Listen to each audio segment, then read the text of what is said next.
एका मुद्द्याकडे संपूर्ण दुर्लक्ष केलं जातं आहे की मल्टी स्पेशालिटी हॉस्पिटल ही संकल्पनाच मुळात मी मांडली.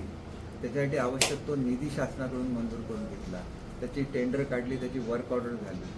जर थोडंसं सहकार्य झालं असतं तर एवढं ते हॉस्पिटल उभं राहिलं असतं. आणि त्याच्यामुळे ह्या अटी शर्ती ज्या घातल्या आहेत आजसुद्धा जर बदलल्या तर ताबडतोब उर्वरित मेंबर्सच्या सह्या होऊ शकतील आणि मल्टी स्पेशालिटीचं काम सुरू होऊ शकेल.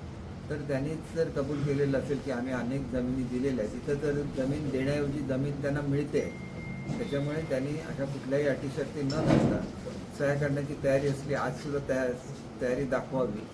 ताबडतोब मल्टी स्पेशालिटीचं काम सुरू करता येईल. पण त्यांनी काम देण्याचा प्रश्न अशासाठी उद्भवत नाही की शासनाच्या नावावर जागा आहे, त्याच्यामुळे ही जागा त्यांच्या नावावर ट्रान्सफर करण्याची शासनाची मान्यता ही सुद्धा मीच त्या ठिकाणी मिळवून दिलेली आहे.